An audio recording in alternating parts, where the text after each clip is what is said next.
because thine heart was tender, and thou didst humble thyself before God, when thou heardest his words against this place, and against the inhabitants thereof, and humblest thyself before me, and didst rend thy clothes, and weep before me, I have even heard thee also, saith the Lord. As the waters issuing from the sanctuary, mentioned by the prophet Ezekiel, grew deeper and deeper, first to the ankles, then to the knees, and after to the loins, until it came to an overflowing river, so hath it fared with us in handling of this text, wherein from tenderness of heart we have waded deeper and deeper through the mysteries of humiliation in the inward man, until at length from thence we are broken forth to the outward expressions of Josiah's inward humiliation, his rending of his clothes, and overflowing floods of tears, which sprung partly from his apprehension of ruin at hand to come upon God's sanctuary, and partly from the sorrow and sense of sin in himself and the people as causes of his fear. But to come to the text now read in your hearing, and didst rend thy clothes and weep before me. Here we have set down the outward expression of Josiah's inward humiliation. For true humiliation shows itself as well outwardly as inwardly. Now the outward expression of his inward affection is set down in two things: one, by the rending of his clothes; two, by his weeping. No doubt that he did express his sorrow as well by words as by these gestures, although they be not here set down with the other, for he might for the time be surprised with so great a measure of sorrow and grief as could not be expressed presently at that instant, or we may conceive that for the time he was so thoroughly humbled that he could not speak orderly. Wherefore God did regard and look more to his affections and tears than to his words, for he rent his clothes and wept before God. As it is written of the poor publican, that he could not say much, and looked down with his eyes, saying, Lord, be merciful to me, a sinner. Luke 18, verse 13. And as it was with the poor woman in the Gospel, who came to Christ weeping, and washed his feet with her tears, yet she said nothing. Luke 7, verse 38. And as when Christ, upon the cock's third crowing, looked upon Peter, we find not what he said, but that he went out and wept bitterly. Luke 22, verses 61 and 62.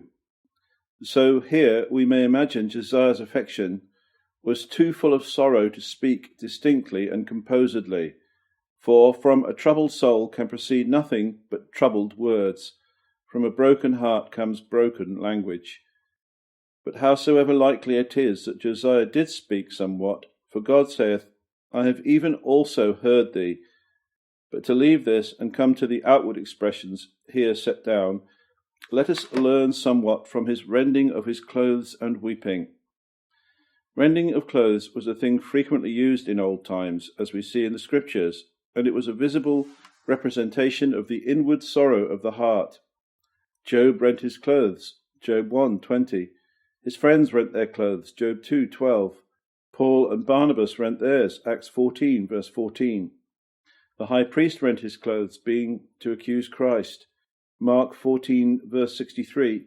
And Hezekiah rent his clothes when he heard the words of Rabshakeh, Isaiah 37, verse 1. Nay, this was a common action, and frequently used among the heathen also, for they likewise upon any disastrous accident were used to rend their clothes, as we read of a heathen king that, having his city invaded round about with enemies, rent his clothes, so that it hath been the custom of both of God's church and also of heathen to rend their clothes. But what is the ground or reason of this?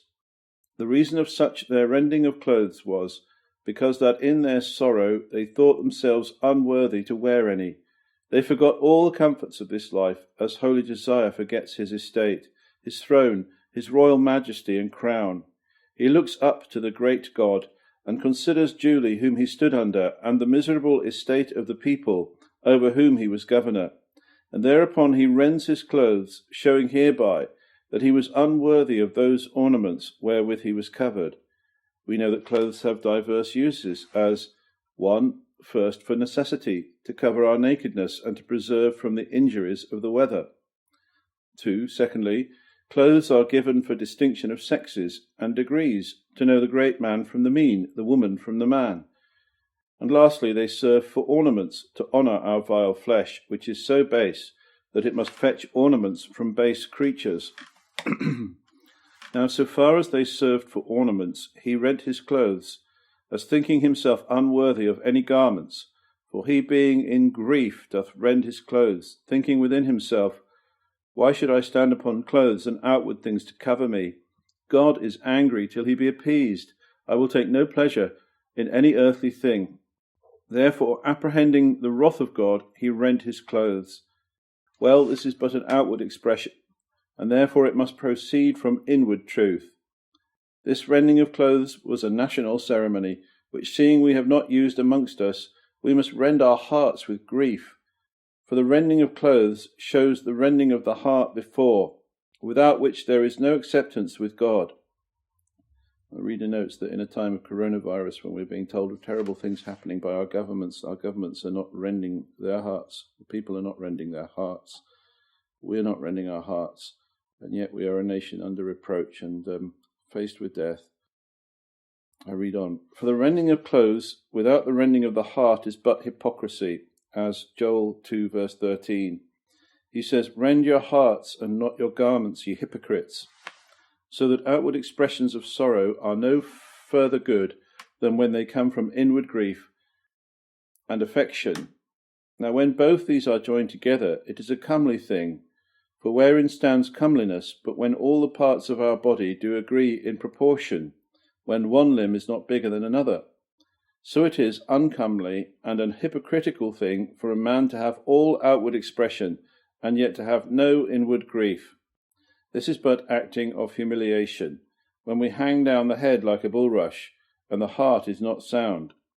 But outward expressions are good when the heart is grieved to purpose, when they proceed from inward humiliation. Question, why ought this to be? Answer, because both body and soul have a part in the action of sin. Therefore it is needful that they should be joined in humiliation for sin. There is no sin of the body, but the soul hath part in it, nor any sin in the soul, but the body hath part in it. Therefore both body and soul should be humbled together. Labour then to have outward expressions and shows of sorrow come from a true sorrowful heart. There be two things in the religious actions of men. 1, there is the outward action or expression. 2, there is the inward, which gives life to the other. The outward is easy and subject to hypocrisy. It is an easy matter to rend clothes and to force tears, but it is a hard matter to afflict the soul.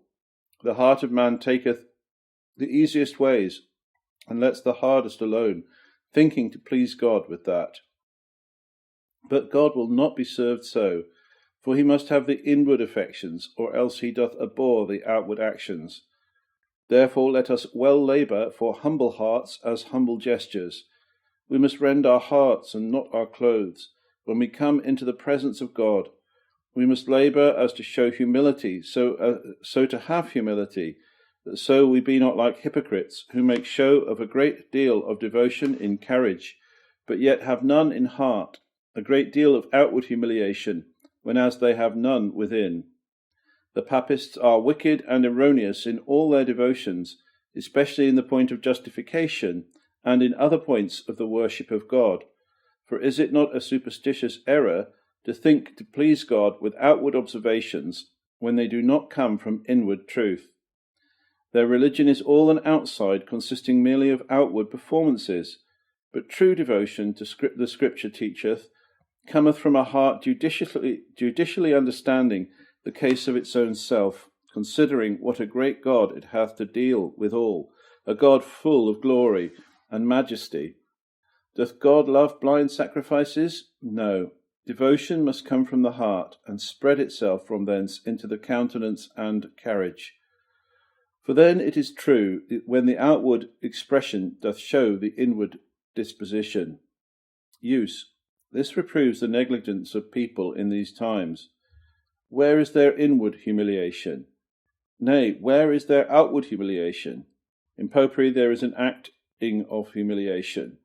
They whip themselves in their bodies, and other such outward fooleries and gestures they have in their hypocritical devotions. Thus do they in some sort humble themselves, but how few are there amongst us that humble themselves in apprehension of their own misery, who yet, if they look to their own persons, have cause enough. Yea, and how few are there that are humbled for the miseries of the church abroad. Where shall we find a mourning soul? Well, seeing it is not a custom amongst us to rend our clothes, yet let us make conscience of being proud in apparel.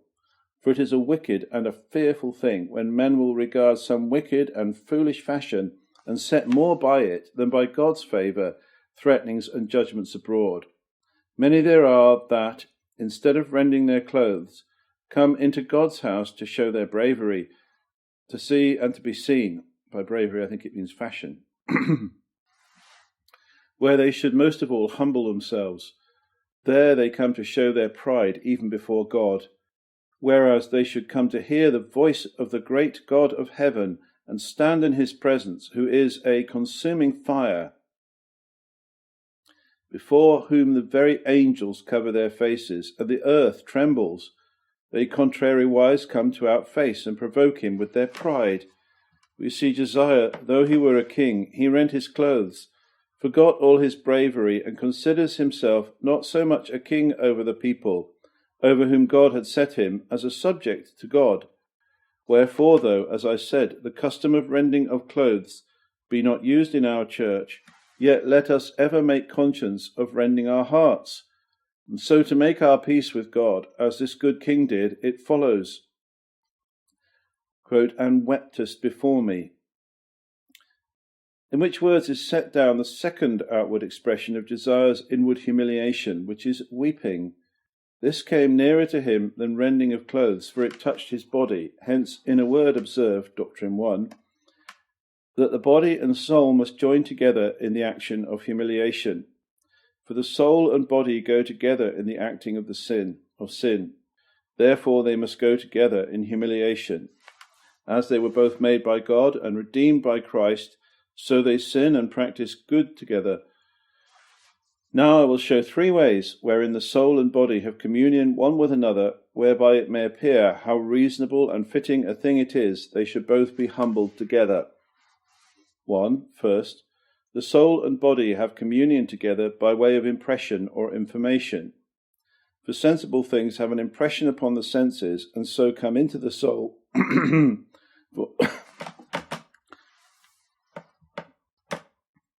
For nothing comes into it but through the senses of the body, because though the soul may imagine golden mountains and things that it never saw, yet the working of the soul depends upon the body, for the body informs it of all outward objects. As the body is beholding to the soul for the ruling and guiding of it, so the soul is beholding to the body for many things, as now in the very sacrament. God helps the soul with the senses. Christ, as it were, in the sacrament enters through the senses more lively than in the preaching of the word, for there he enters in by the ears, but in the sacrament he is seen, tasted, handled, felt, so that the soul and body have communion together by way of information. 2. Secondly, the soul and body have communion together by way of temptation, for the soul standing in need of many outward things which are pleasing and delightful, and having sympathy with the body, it is led away by the body. Outward objects are pleasing to the senses of carnal men. Now these, passing through the senses into the soul, it is led away, and so they become a dangerous temptation. 3. Thirdly, the soul and the body have communion together, both in sinful and in good actions, by way of subjection or execution. For God hath made the body, with the parts thereof, to be the instruments and weapons of the soul. The body is a house wherein the soul is kept. It is a shop for the soul. Now the soul useth the body with the members thereof as instruments or weapons, either to honour God or dishonour him. The wicked fight against God with all the members of their body, with their eyes, tongue, feet, hands. Now the body, having thus a part in sin, as well as the soul, therefore it is necessary that the body and soul should join together in humiliation. Caution. Here we must take heed of a notable sleight of the devil in popery. The papists think the body only in fault for sin, and therefore they humble and afflict their bodies for it, while they puff up their soul with pride, a conceit of merit and satisfaction. They are falsely humble and truly proud, while they afflict the body and omit the soul. They are falsely humbled because they humble their body only, but truly proud because they think by afflicting and humbling their bodies to merit. But let us take heed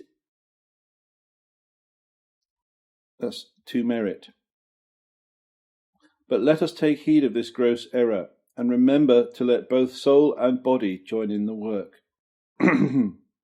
Doctrine 2. The second thing here to be noted is that when God will afflict or humble a man, it is not a kingdom that will save him. As Josiah, though he were a monarch, for he was an absolute monarch, yet if God threaten his kingdom can do him no good. If God will abase men, whether they be his children or enemies, it is not a kingdom can protect them. When God showed Belshazzar the handwriting upon the wall, he could take no comfort in anything, Daniel 5 verse 5. Yea, his dear children, if he show but tokens of his displeasure against them, though they be kings as Josiah was, yet he can humble them. If God roar, it is not their greatness can keep them. If not now, yet he will make them to tremble hereafter. Doctrine 3. The third thing here that we learn from the example of Josiah being a king is that tears and mourning for sin, when it comes from inward grief, is a temper well befitting any man. 'Tis a carriage befitting a king.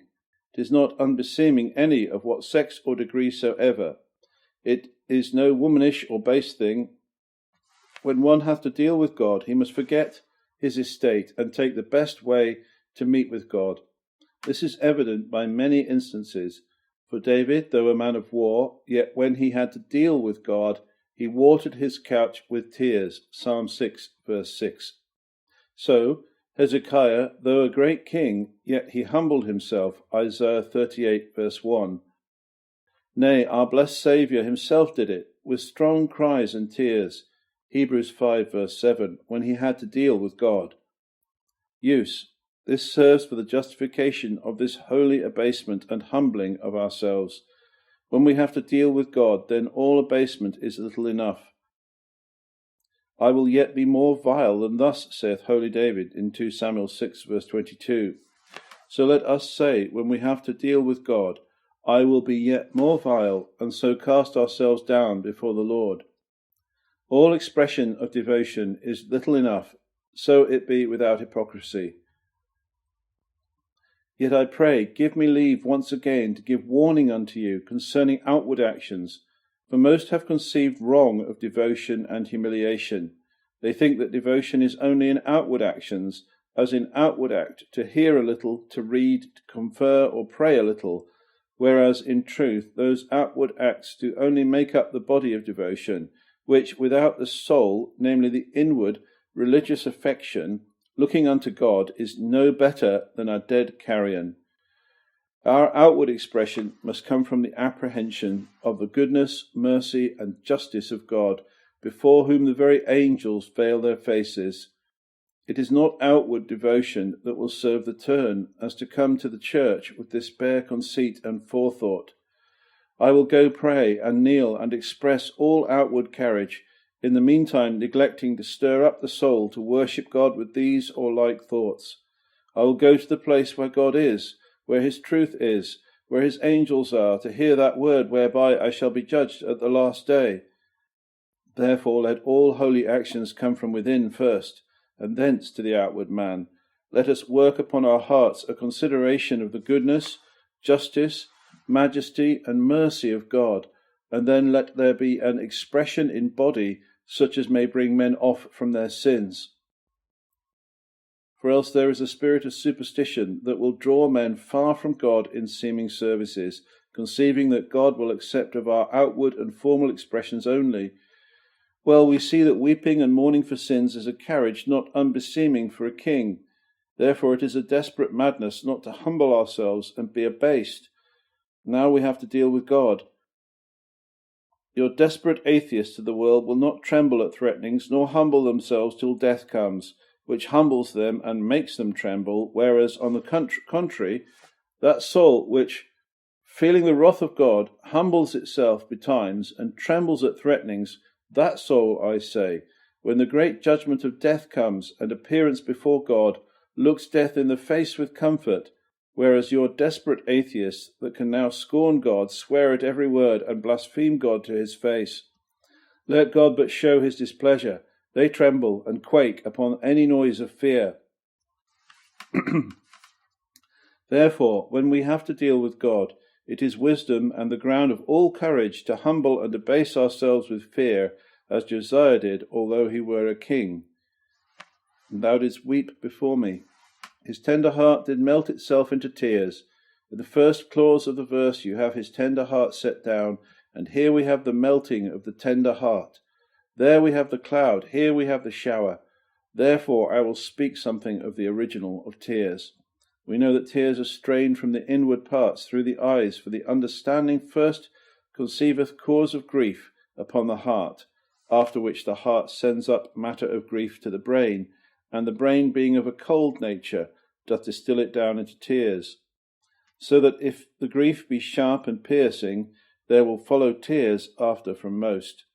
But to come to the particulars, we see the provoking cause of tears from without in Josiah was the danger of his kingdom, hearing the judgment of God threatened against his country and place, whence for the instruction of magistrates I will enforce this point. Doctrine 4, that it concerns magistrates above all others to take to heart any danger whatsoever that is upon their people. For as kings are set above all other people in place, so they should be above them in goodness and grace. They ought above all others to take to heart any judgment either upon them already or feared, as good Josiah did, whom, while he looked not so much to himself and his own good, as to that state whereof he was king, the very threatenings of judgment against it made to express his grief with tears. The bond that knits the king to the people and the people to the king requires this, for kings are heads and shepherds over the people. Now the shepherd watcheth over his flock. The head is quickly sensible of any hurt of the body. All the senses are provident for the body. So it should be with all great persons in authority. They should cherish the good estate of the subjects as their own, for they are committed to their care. And even as the head doth care for the body and forecast for it, so those that are in authority should forecast for any good to the body of the commonwealth. An excellent example of this we have in holy David, who, when there was a judgment coming upon his people, Lord, saith he, let the judgment come upon me and my father's house. What have these sheep done? 2 Samuel 24, verse 17. And surely such magistrates as are tenderly affected with the case of those under them shall lose nothing by it. For the people likewise will carry a tender affection towards them again, as we see when the people went to fight against Absalom. They would not let David go with them, but they said to him, Thou art worth 10,000 of us. 2 Samuel 18, verse 3. That is, they had rather that 10,000 of them should die in battle than that David should have any hurt come to him. So he lost nothing for his love and affection towards the people, for they showed the like love to him in his distress.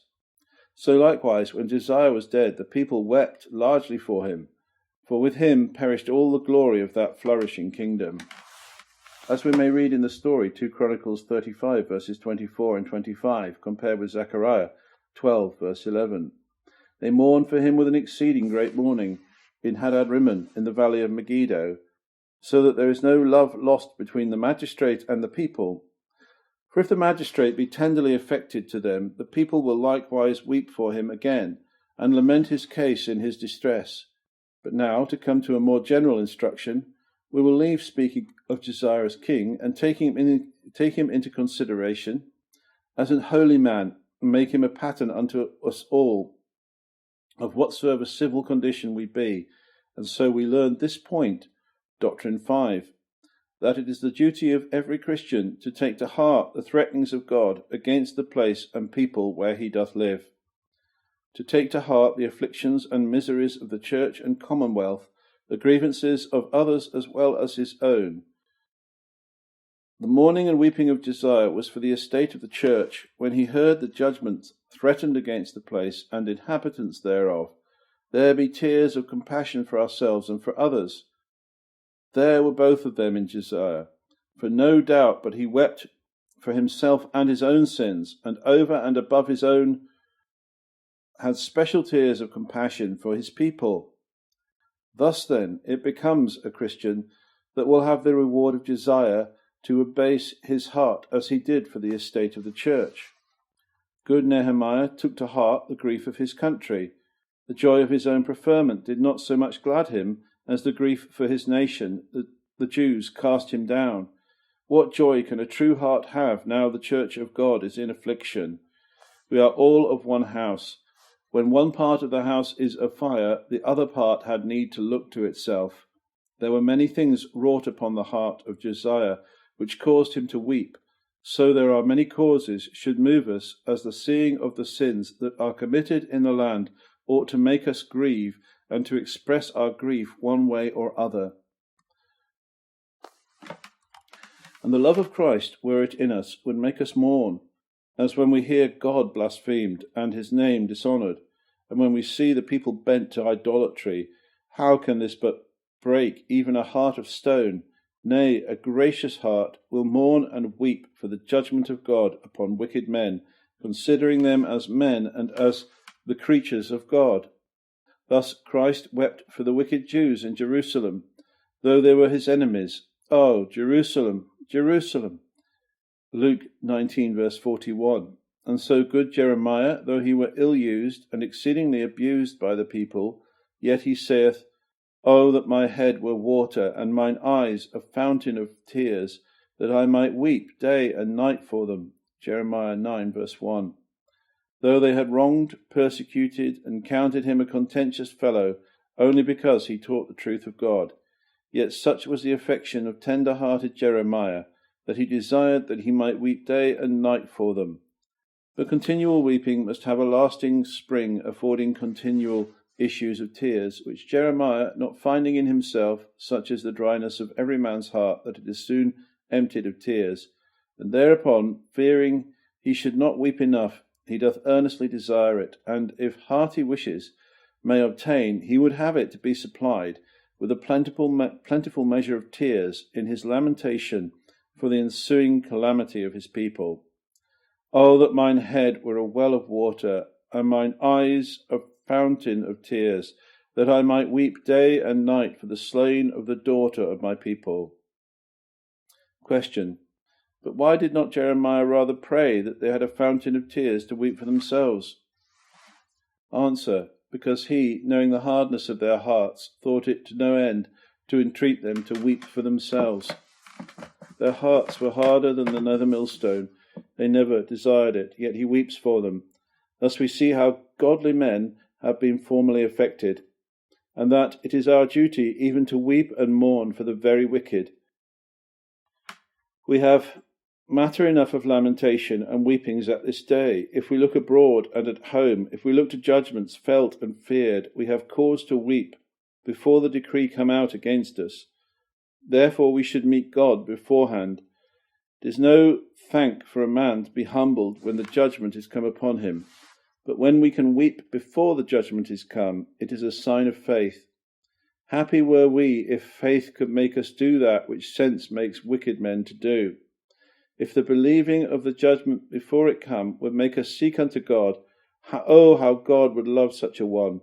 This should teach us every one to mourn, and indeed a Christian soul cannot but do it, and that for diverse reasons. 1. First, because of that sympathy between the head and the members. A Christian hath the Spirit of Christ, who takes to heart the miseries of the church. Now can that Spirit of Christ be any, and he not affected, as Christ in heaven is affected? Surely no. 2. Again, it must needs be so in regard of the communion, which is between the members of the body. We are all a part of one mystical body, whereof Christ is the head. What member can he be of this body that doth not take to heart the miseries of the other members. There is want of life where there is no sense of misery. 3. Thirdly, where there is true grace, there will be weeping and mourning for the church in regard of the insolency of the church's enemies and their blasphemous speeches. Where is now their God, their religion? What is now become of their reformation? What child can hear the reproach and dishonour of God, his Father, without bowels of compassion? Again, a gracious man will weep in regard of the danger of not mourning. For by not mourning we have a kind of guilt lying upon us, for we make the sins and miseries of the church our own, as Paul tells the Corinthians, reproving them for not mourning, 1 Corinthians 5, verse 2. Therefore, as we are a part of the body, so we must have a part of the shame and grief. Again, God hath promised to mark and single out all those that mourn for the sins of the time. Therefore, on the contrary, those that do not mourn are in a dangerous estate. Ezekiel 9, verse 4. 5. Again, we must add reformation unto lamentation, else the whole church and commonwealth is in danger. If Achan be not sought out and punished, the whole state is in danger, and lies open to the wrath of God. For these reasons we ought to take to heart the sins and miseries of the times, for the Spirit of God is in every Christian, that will not suffer him otherwise to be than to weep and mourn for his own sins and for the sins and miseries of others. Use 1. If this be so, what will become of those that take not to heart nor mourn for the miseries of the church? That judge not aright of the poor, but censure the judgment of the afflicted, add affliction to the afflicted and misery to the miserable. What shall we say to those that are so far from helping God, that they help the enemies of God, and are grieved at the heart to hear any cause of comfort on the church's part, whose hearts it doth joy to hear of any overthrow on the church's side? Such false hearts there are, and many that are glad of the sins of others, thinking thereby to hide their own wicked courses. These men are far from mourning. Let our souls also be far from entering into their secrets. Use 2.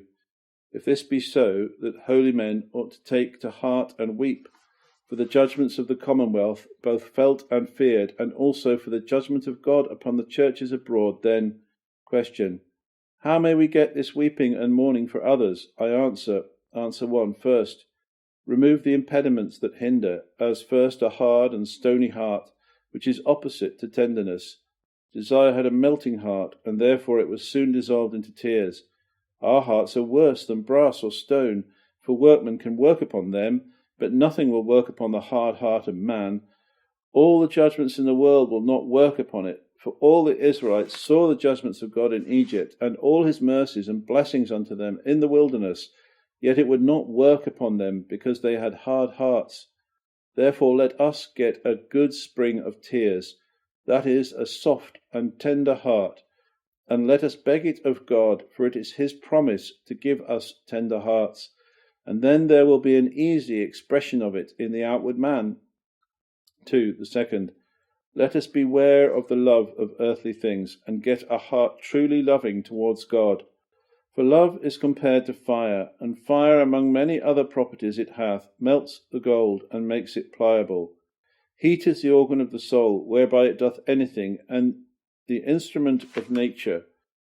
So spiritual heat, a warm soul, warmed with the love of God and of our Christian brethren, will make the heart pliable and melt into tears.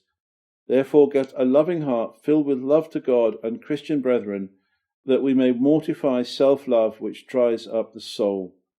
There can be no melting in such a self-loved soul. Let us therefore labour for spiritual love, to cross and subdue carnal self-love.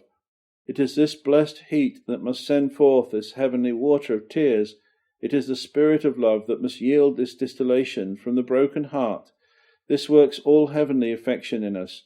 Therefore Christ compriseth all the commandments under love, and indeed that is all.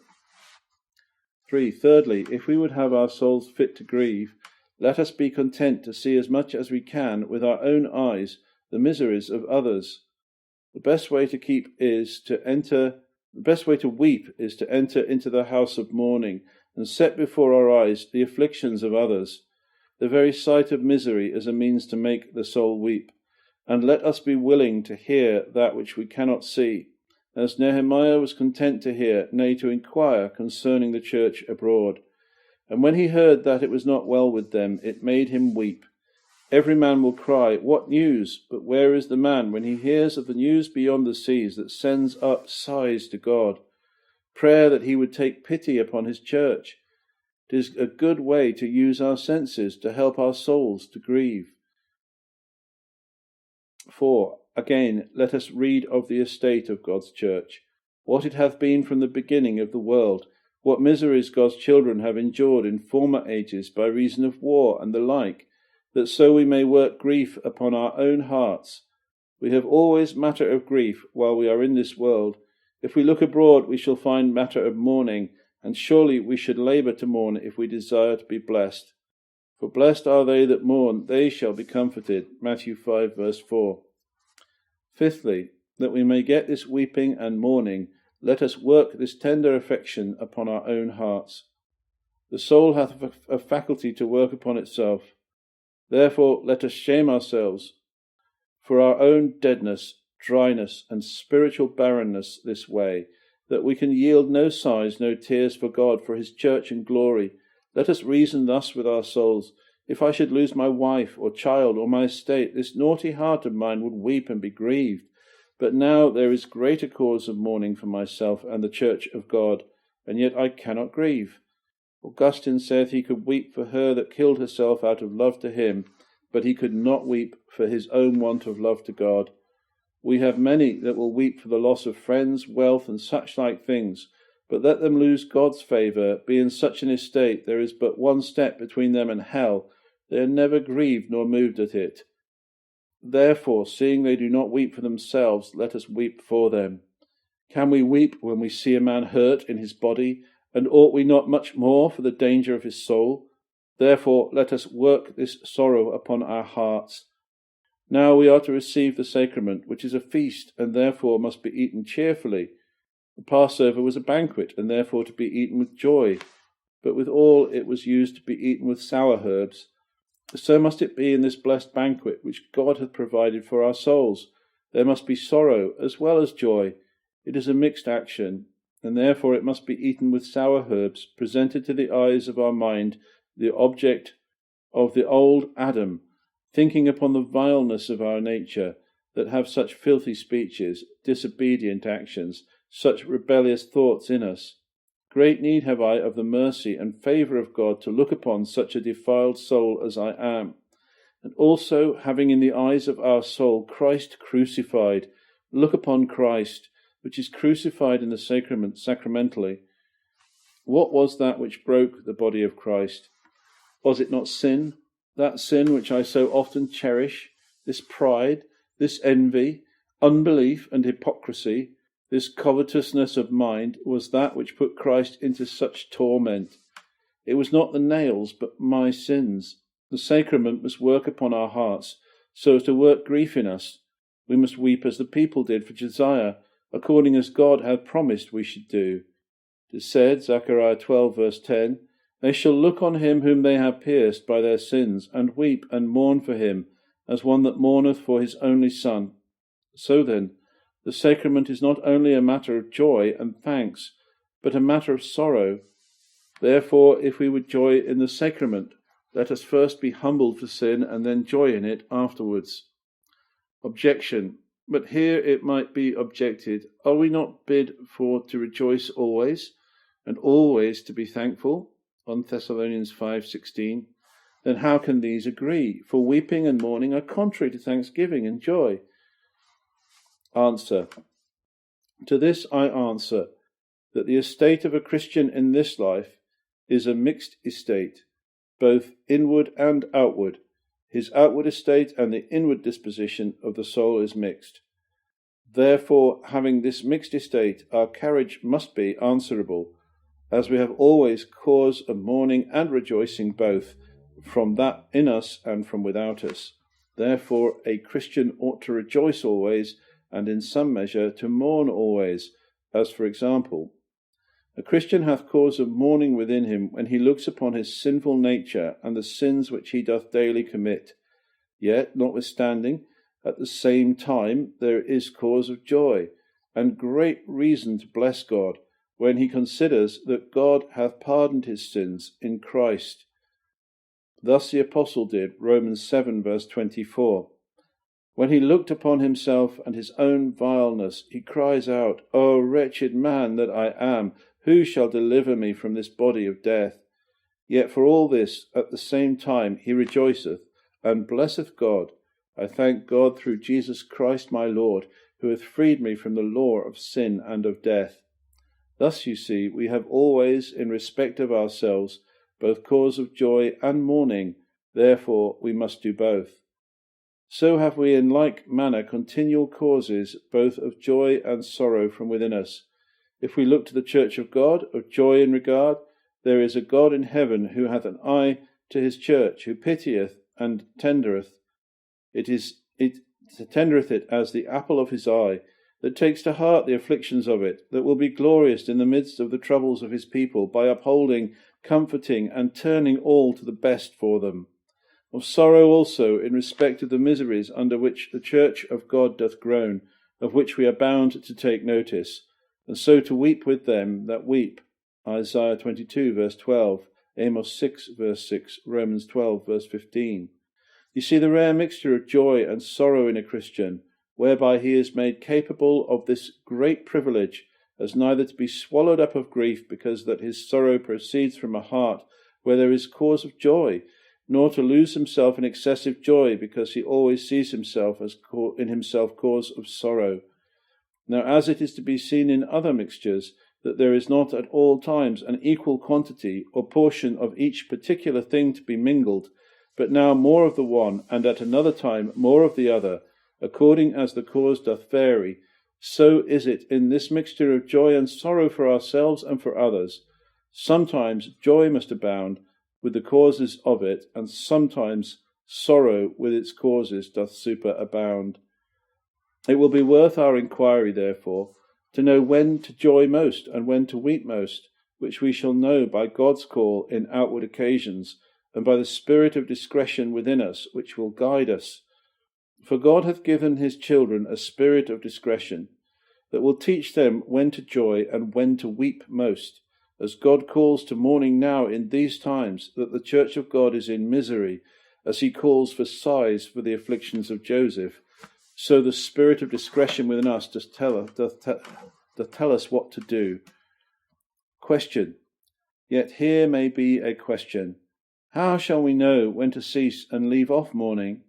For the soul is a finite thing, and cannot dwell upon one action always, because it hath many things to do, and therefore it cannot always mourn, nor always rejoice. Answer. To this I answer that we have mourned enough, and discharged our duty sufficiently therein, when we have overcome our hearts, and brought them to a temper of mourning, and have complained before God, spread the ill of the times before him, and entreated pity from him, having poured out ourselves in prayer, though short yet effectual. When we have this done, then we have discharged our duty in mourning, and may turn to other occasions as God doth require of us. For when we have mourned and wept, then we must look upon causes of rejoicing and thanksgiving. We must always remember so to mourn and weep, that yet, notwithstanding, looking upon God's blessing upon us, both in kingdom, state, and our own particular persons, we may be excited to thankfulness, for we must not always be sullen, looking upon the evil, but casting out our eyes upon the good things we do enjoy.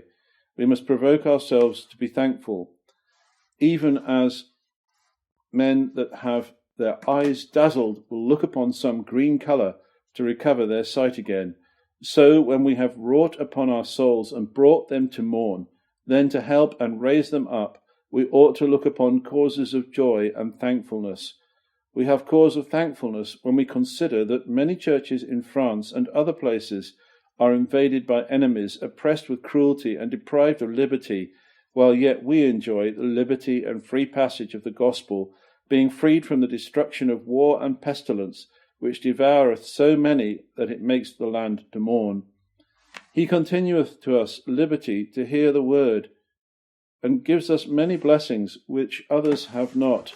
Nay, we have cause to bless God for freeing us from that terriblest judgment of all judgments, which makes both church and commonwealth to mourn, because he doth not suffer us to fall into the hands of man, but takes us into his own hand to correct. It is God's infinite mercy that he doth not humble us by our enemies, but takes us into his own hand. Therefore let us not provoke him, lest he give us up to the hands of our merciless enemies, which is a terrible judgment.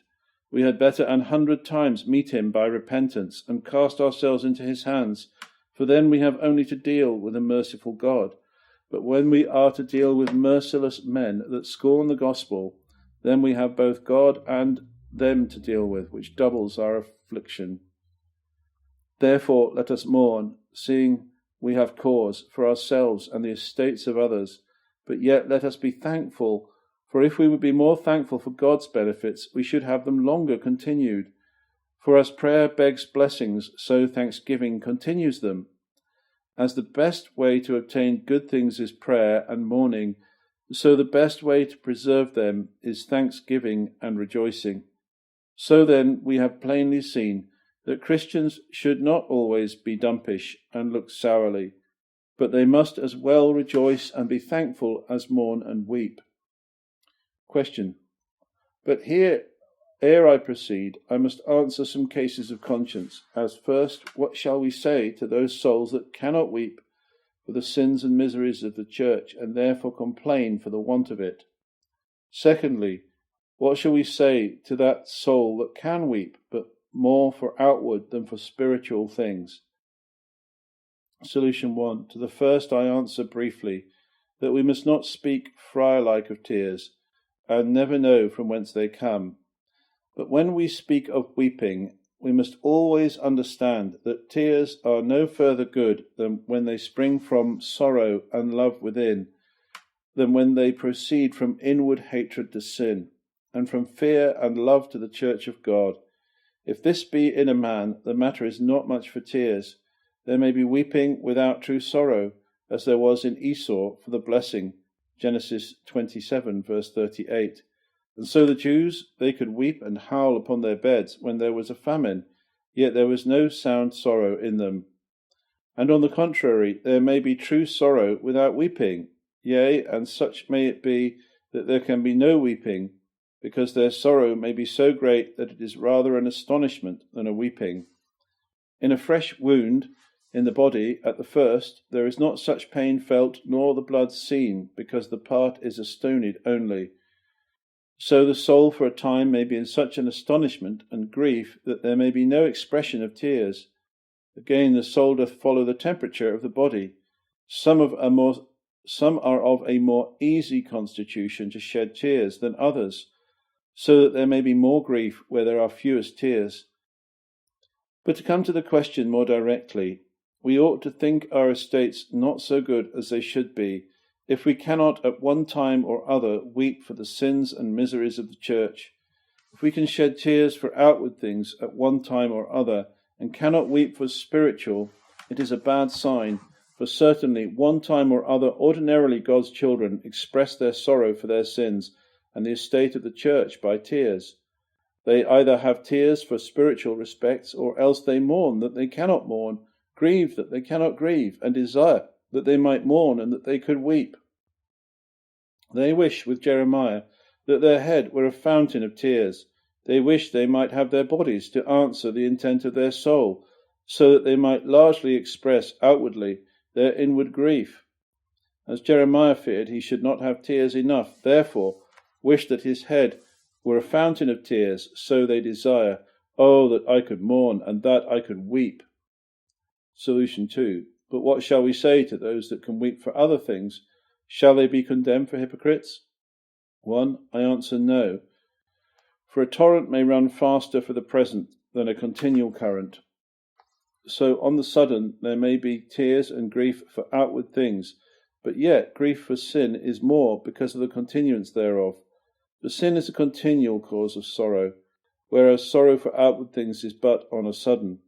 As it was in David when he cried, "Oh, my son Absalom, my son Absalom," 2 Samuel 18 verse 33. What ado is here on the sudden for Absalom, but yet he wept for his sins more, because that was a continual grief. So in a Christian there may be some sudden passion, when he may seem to weep and grieve most for outward things, but yet his grief for sin and the misery of the church is more, because it is a continual grief. 2. Again, spiritual grief comes from spiritual causes.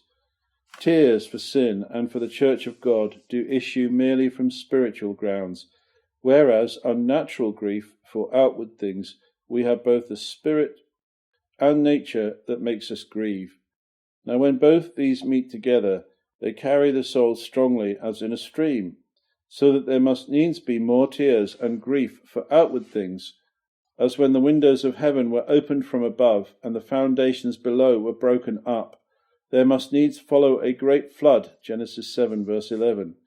So when we have the Spirit from above, and our nature below, there must of necessity be a great grief for outward things. But yet in these cases a little of spiritual sorrow is better than a great deal of natural.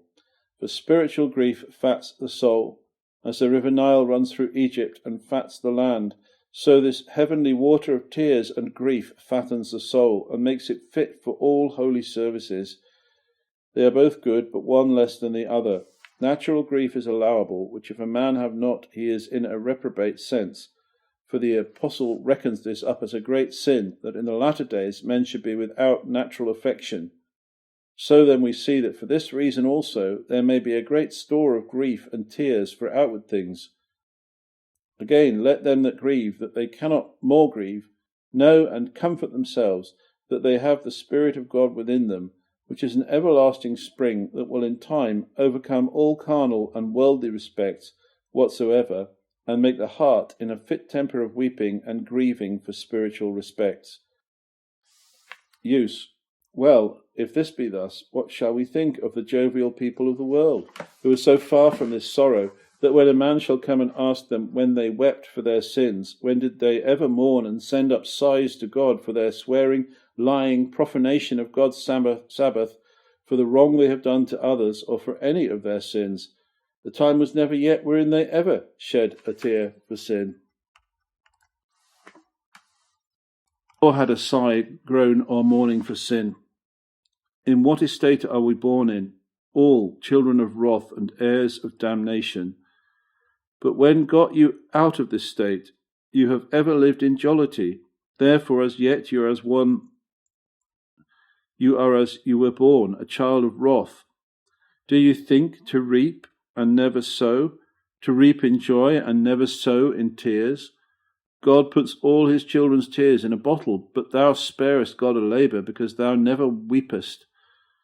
There are a company that engross all jollity and mirth, as if they had no cause to weep, whose language yet, when any man hears and observes their courses, and living in gross sins, he may quickly judge that they of all others have most cause to weep, though there be none more free from mourning, and though they seem to be the only men in the world.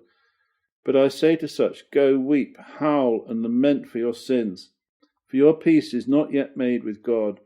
Therefore never rest till thou hast got an assurance from heaven that thy sins are forgiven thee. Many people are angry because ministers tell them of this, but surely we must be damned if we do not. That is, surely us ministers must be damned if we do not. Therefore, as any would hope for comfort and have God to wipe away their tears from them in another world, let them work upon their hearts here to shed tears for their own sins first, and then for the sins of the time. For their own first, I say, for a man must first be good in himself before he can be good to others, and then let their grief extend to their brethren, even beyond the seas, to the forlorn estate of the church there. Now the last thing that is noted in Josiah's weeping is the sincerity of it. Thou hast wept before me, that is, sincerely before God. He sinned before him and is humbled before him. There is nothing hid from his sight, not only open sins, but he knows the very thoughts of our hearts. Therefore let us weep before him without hypocrisy, no matter whether the world see it or no, but let us weep before God, as the prophet saith, Jeremiah 13, verse 17. My soul shall weep in secret for you, and mine eyes shall weep and drop down tears in the night season. Let us weep in secret before God, for this is without hypocrisy. Now follows the issue of his weeping and humbling of himself. I have even heard thee also, saith the Lord. In which words is set down God's gracious acceptation of Josiah's humiliation, which was not without his special observation. For I have even heard thee, saith the Lord. So that it seems Josiah did utter some words of grief, because God saith, I have heard it. And we may the rather think so, because usually God's children do in their prayers add words unto their tears, as David and good Hezekiah did. Howsoever then his prayer was not a distinct prayer of a composed tenor of speech, yet it was a prayer, because that with these tears he did send up sighs and groans and uttered broken words from a broken heart. There was such a language in his heart that God did understand, for God understands the language of his own Spirit in the hearts of his children. The Spirit knows what we mean, as Romans 8 verses 26 and 27. God hath an ear to hear our desires, our sighs and groans, for tears have the weight of a voice, they speak for us. Where there is true grief, many times there cannot come a composed tenor of speech. For a broken heart expresseth itself more in sighs, groans, and tears than in words. Though we do not utter distinct words in a form of prayer, yet he hears our sighs and groans. His ears are open to the cries of his children. So we learn from hence for our comfort against all Satan's temptations. Doctrine 6. That God takes a particular notice and understands the prayers we make unto him. He hears the groans of his children. So David saith, My groaning is not hid from thee, in Psalm 38:9. So the prophet says in Psalm 145 verses 18 and 19, He will fulfill the desire of them that fear him. He will also hear their cry and will save them. Yea, he knows our thoughts long before. This must needs be so. Reason 1. First, because he is gracious and merciful. He is a God hearing prayers. 2. Because of the relations which in his love he hath taken upon himself to be a father, so that when men shall say by the Spirit of adoption, Call God Father, there is such a deal of eloquence and rhetoric in this very word. It works so upon the bowels of God that he cannot choose but hear. Even as a child, when he speaks to his father and calls him by this name, this word Father doth so work upon him that he cannot but hear. So it is with God. When he hears us call him Father, he cannot but hear us. Because of his nature, 3, because of his nature and love, which is above the love of an earthly father. Above the love of an earthly father. Though a mother should forget and not hear her child, yet the Lord will hear us. And likewise, this is his promise. Call upon me in the day of trouble, and I will hear thee, and thou shalt glorify me. Psalm 50, verse 15. 4. Again, God cannot basely esteem of our prayers, because they are the motions of his own Spirit. Oh, but they are broken prayers, 'tis true, but the Spirit understands them, and makes intercession for us with sighs and groans that cannot be expressed, and none can understand them but the Spirit. Romans 8, verses 26 and 27.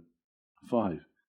Again, God cannot but hear our prayers, because they are offered up in the name of a mediator. They are perfumed with the incense and sacrifice of his Son. Therefore he cannot but hear them. 6. Again, God must needs hear our prayers, because they are made according to his will.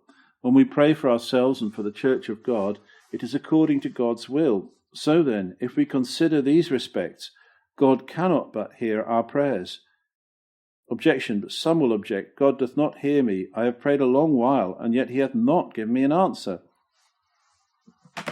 Answer 1. I answer, God doth always hear, though he seemeth not to hear, sometimes to increase our importunity. Christ heard the woman of Canaan at first, but yet to increase her importunity, he gave her the repulse and denial, and with the same inward strength to wrestle with him. Answer 2. Again, God seems not to hear, because he delights in the music of his children's prayers. Oh, how he loves to hear the voice of his children! As a father to hear the language of his child, though it be none of the best, so it is sweet music in God's ears to hear the prayers of his children. He will have prayers to be cries. Therefore he defers to hear, but in deferring he doth not defer. For he increaseth our strength, as in Jacob's wrestling, that we might cry after him, wrestle with him, and offer violence unto him again. Answer 3. And sometimes indeed he will not hear us, because it may be there is some secret Achan in the camp, or some Jonah in the ship, some sin, in the heart, unrepented of. For in this case we may come before God again and again, and he not hear us. This is the reason why God heard not many Christians, because they have not made a thorough inquisition into their own estates, found out their sins, and humbled themselves for it. Thus we see for what reasons God defers to hear our prayers. Use 1. If this be so, that God doth hear us, let us make this use to be plentiful in prayers, and lay up a great store of them in the bosom of God, for this is that will do us the most good. He hears every one in due time. We do never lose a sigh, a tear, or anything that is good, which proceeds from his own Spirit, but he will answer abundantly in his own time. For he that gives a desire and prepares our heart to pray, and gives us a mediator by whom to offer them up, will doubtless accept of them in his own Son, and will answer them. The time will come when he will accept of nothing else, and we shall have no other thing to offer up. What a comfort will it then be that we have in former times, and can now call upon God. The day is coming when goods will do us no good, but prayers will. What a comfort then is it to be a Christian, that he hath a God to go to, that hears his prayers. Let all the world join together against a Christian, take away all things else, and cast him into a dungeon, yet they cannot take away his God from him. What a happiness is it to pray! We can never be miserable so long as we have the spirit of prayer. Though we were in a dungeon with Jeremiah, in the whale's belly with Jonah, yea, though in hell, yet there we might have cause of comfort. Let us therefore be ashamed of our barrenness in this duty, and observe whether God hear our prayers, or else how can we be thankful? There may be that pray because their consciences do force them to some devotion, and therefore they slubber over a few prayers that their consciences may not smite them. But they never observe the issue of their prayers, whether God hears them or not, whereas God is a God hearing prayers. And the child of God doth esteem of nothing but that which he hath from God, as a fruit of prayer, and therefore accordingly he doth return thanks. God will have his children beg all of him, as some fathers will give nothing to their children, but they will have them first ask it of them. So God will give us nothing but what we pray for.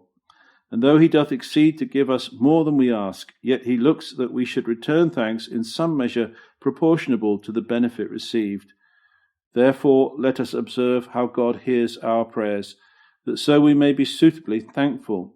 This will strengthen our faith in evil times, when we can thus plead with God, Hear, Lord. Heretofore I came before thee, though weakly, yet with a broken heart, and thou didst hear me then. Thou art still a God hearing prayer. Therefore, Lord, look upon my estate now, and help me. Seeing then God hears our prayers, let us think of this glorious privilege, that we have liberty to go to the throne of grace in all our wants. The whole world is not worth this one privilege. We cannot command the prince's ear at all times, but we have a God always to go to that will hear us. What a wretched folly it is, therefore, of those that by their sins bring themselves into such a condition that they cannot have God to hear them. Question. But how shall we make such prayers as God will hear? Answer. I answer, first of all, would we be in such an estate that we may enjoy his blessed privilege to have God's ear ready to hear? One first, then hear him. If we will have God to hear us, then let us hear God, as Josiah did. When he heard the word read, his heart melted. For he that turneth away his ears from hearing the law, even his prayers shall be abominable, saith God. Proverbs 28, verse 9. And is it not good reason, think we, for God not to hear us when we will not hear him? Proverbs 1, verses 24 and 25. Because I have called and ye have refused, when you are in misery, and shall out of self-love cry to me to be delivered, then I will refuse to hear you, saith the Lord. Therefore let all profane persons that will not hear God know a time will come, that though they cry and roar, yet he will not hear them. Secondly, if we will have God hear our prayers, they must proceed from a broken heart. Prayers be the sacrifice of a broken spirit. Josiah had a tender and a broken heart, and therefore God could not despise his prayers. So David pleads with God, Psalm 51, verse 17, the sacrifice of God is a broken and a contrite spirit. So holy Bernard saith, I have led a life unbefitting me, but yet my comfort is that a broken heart and a contrite spirit, Lord, thou wilt not despise. God will hear the prayers and tears of relenting hearts. Thirdly, to strengthen our prayers, we must add to them the wings of love, faith, hope, and earnestness, as Josiah did here. Out of love to his country, his prayers were joined with weeping, and he wrestled with tears. Oh, the prayers that have tears with them cannot go without a blessing. 4. Lastly, if we would have God to hear us, let us have such a resolution and purpose of reformation as Josiah had, for his prayers were joined with a purpose of reformation, which he afterwards performed in so strict a manner that there was never such a reformation among all the kings of Judah as he made. To this purpose David saith, if I regard wickedness in my heart, God will not hear my prayer. Psalm 66, verse 18. If we have but a resolution to live in any sinful course, let us make as many prayers as we will. God will not respect them. God regarded good Josiah because he had no purpose to live in any sin against him. If we come with a traitorous mind unto God, with our sins in our arms, we must look for no acceptation from him. When a man comes to a king to put up a petition unto him, and comes with a dagger in his hand to stab him, will the king accept of this man's petition? So do we think that God will hear our prayers when we bring a dagger in our hand to stab him with our sins? If we will not leave swearing, lying, pride, covetousness, and the like, if we have not covenanted with our own hearts, but still go on in sin, shall we never go away with a blessing? Josiah reformed himself, therefore God saith, I have also heard thee. Thus, if our prayers issue from a heart rightly affected, as good Josiah's was, then we shall speed as he did. For God did not only hear his prayer, but see how he rewards him with an excellent blessing, to be taken home to heaven from the troubles of this life, which we shall in the next place speak of.